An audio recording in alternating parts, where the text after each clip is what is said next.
बिस्मिल्लाहिर्रहमानिर्रहीम। अस्सलाम वालेकुम स्टूडेंट्स, कैसे हैं आप सब। मैं उम्मीद करती हूँ कि आप सब अपने घरों में बिल्कुल खैर वाफियत से होंगे। यूनिवर्सल हाई स्कूल ने कोरोना प्रॉब्लम की वजह से ऑनलाइन लेक्चर का आगाज़ किया है। उस हवाले से मैं आप लोगों की जनरल साइंस की टीचर मिस बेनिश क्लास 7 से ये मेरा लेक्चर नंबर 30 है। लेक्चर नंबर 29 में हम लोगों ने chapter number 7 physical and chemical changes and processes के ऑब्जेक्टिव किए थे।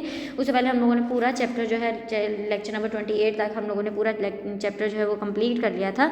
लेक्चर नंबर 29 में आप लोगों को मैंने ऑब्जेक्टिव करवाई थी। तमाम ऑब्जेक्टिव मैंने आप लोगों को होमवर्क दिया था कि आप लोगों ने अपनी बुक के ऊपर सॉल्व करनी है और साथ ही साथ उस ऑब्जेक्टिव को याद भी करना है। मैं उम्मीद करती हूँ कि आप लोगों ने ये तमाम ऑब्जेक्टिव जो अपनी बुक पे सॉल्व कर ली होगी और साथ ही उनको याद भी कर लिया होगा। अब हम अपने लेक्चर नंबर जो है 30 के ऊपर आते हैं। लेक्चर नंबर 30 में आज हम लोगों ने शॉर्ट क्वेश्चन आंसर करने हैं। आज का जो काम है आप लोगों की नोटबुक के ऊपर होगा। तो हम अपना लेक्चर नंबर 30 स्टार्ट करते हैं। लेक्चर नंबर 30 में क्वेश्चन नंबर 3 है गिव शॉर्ट क्वेश्चन आंसर। पहला क्वेश्चन है what is meant by a physical change. Physical change की डेफिनेशन आप लोगों ने बतानी है। तो इसका आंसर है a physical change is one in which only the physical properties of the substances changes and it's chemical composition remain the same. Question number 2 है define a chemical change. Chemical change की definition है a chemical change is one in which a new substance is formed. Question number 3 है give as an example to show that people change the environment. हम लोगों ने कुछ ऐसी examples बतानी है जो कि ये जाहिर करेंगी कि किस हमारे माहौल में किस तरह से तब्दीलियाँ आ रही हैं।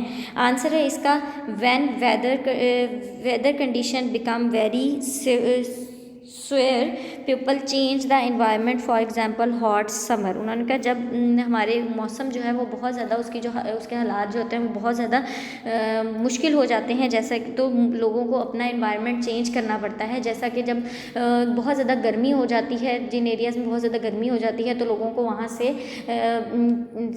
अपना इलाका जो है वो छोड़कर दूसरे इलाकों की तरफ जाना पड़ता है। इसी तरह बहुत ज़्यादा सर्दी वाले इलाके में जहाँ पर बहुत ज़्यादा दिसंबर जनवरी में बहुत ज़्यादा बर्फ़बारी होती है और लैंडस्लाइडिंग होने का बहुत ज़्यादा ख़तरा होता है या ग्लेशियर्स के टूट के नीचे गिरने का बहुत ख़तरा होता है। तो वहाँ के लोग जो हैं बहुत सर्दी की वजह से दर्जा हरारत बहुत ज़्यादा गिरने की वजह से अपनी वो उस जगह को छोड़कर दूसरी जगहों पे आ जाते हैं। उसके अलावा बहुत सारे नेचुरल डिज़ास्टर भी ऐसे हैं जो कि लोगों को अपना इन्वायरमेंट चेंज करने के लिए मजबूर कर देते हैं। जैसा कि हम लोगों ने फ्लड के बारे में पढ़ा था, सैलाब आ जाते हैं, अर्थक्वेक हो जाता है, उसके अलावा खुश्क साली हो जाती है। इस तरह के बहुत सारे ऐसी चीज़ें हैं जो कि लोगों को अपना इन्वायरमेंट चेंज करने के लिए जो है मजबूर कर देती हैं। यहाँ पे मैंने सिर्फ एक एग्जांपल लिखी हुई है, आप एक से ज़्यादा भी लिख सकते हैं।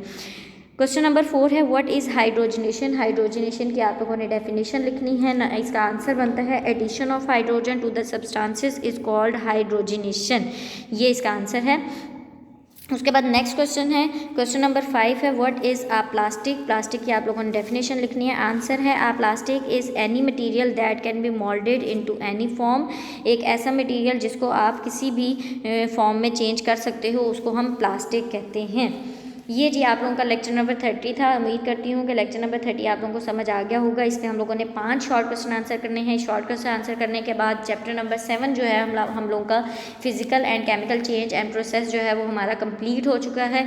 उम्मीद करती हूँ कि तमाम बच्चों को ये चैप्टर अच्छे से समझ आ गया होगा। लेकिन अगर किसी बच्चे को इस चैप्टर के किसी भी लेक्चर में कहीं पर भी प्रॉब्लम आती है तो आप मुझसे कॉन्टैक्ट करें। मैं उस लेक्चर को आप लोगों के लिए मज़ीद आसान करके एक्सप्लेन कर दूँगी ताकि आप लोगों को उसके बारे में मज़ीद इन्फॉर्मेशन मिल सके। और अगर किसी और जो आप लोगों का ये आज का क्वेश्चन है, ये सब क्वेश्चंस आप लोगों ने अपने होमवर्क में करने हैं। आप लोगों का आज का होमवर्क है लेक्चर नंबर 30 का आप लोगों का होमवर्क होगा कि तमाम क्वेश्चन आंसर आप लोगों ने अपने होमवर्क में करने हैं और साथ ही साथ इन क्वेश्चन को आप लोगों ने याद भी कर लेना है। इस पूरे चैप्टर में हम लोगों ने 4 लॉन्ग क्वेश्चन किए हैं। उसके अलावा 5 शॉर्ट क्वेश्चन आंसर हैं और कुछ शॉर्ट क्वेश्चन आंसर मैंने आप लोगों को दरमियान में चैप्टर में भी साथ साथ अंडरलाइन करवाए हुए हैं और ऑब्जेक्टिव भी अंडरलाइन करवाई हुई है। उसके अलावा हम लोगों ने इस चैप्टर की एक्सरसाइज के ऑब्जेक्टिव भी सॉल्व की है। तो तमाम ऑब्जेक्टिव जो मैंने आप लोगों को चैप्टर के अंदर अंडरलाइन करवाई है उसको भी आप लोगों ने याद करना है और जो एक्सरसाइज की ऑब्जेक्टिव है उसको भी आप लोगों ने याद करना है। इसी तरह शॉर्ट क्वेश्चन आंसर जो मैंने आज आप लोगों को लेक्चर नंबर 30 में करवाए हैं 5 ये आप लोगों ने याद करने हैं। उसके अलावा जो मैंने आप लोगों को चैप्टर के अंदर अंडरलाइन करवाए हैं वो तमाम क्वेश्चन भी आप लोग अच्छे से याद करोगे क्योंकि वो तमाम क्वेश्चन भी ऑब्जेक्टिव में शॉर्ट क्वेश्चन आंसर के तौर पर पूछे जा सकते हैं, इसलिए उनको भी आप याद करोगे। उसके अलावा 4 हम लोगों ने लॉन्ग क्वेश्चन किए हैं, वो आप लोग लाजमी याद करने हैं आप लोगों ने। इसके साथ इंशाल्लाह हम लोग लेक्चर नंबर 31 में new chapter number 8 transmission of heat के बारे में पढ़ेंगे कि हीट जो है वो किस किस तरह से मुंतकिल होती है। इसके बारे में हम लोग डिटेल में चैप्टर नंबर 8 में पढ़ेंगे। अल्लाह पाक आपको और आपके घर वालों को अपने हिफ्ज़-ओ-अमान में रखे। अल्लाह हाफ़िज़।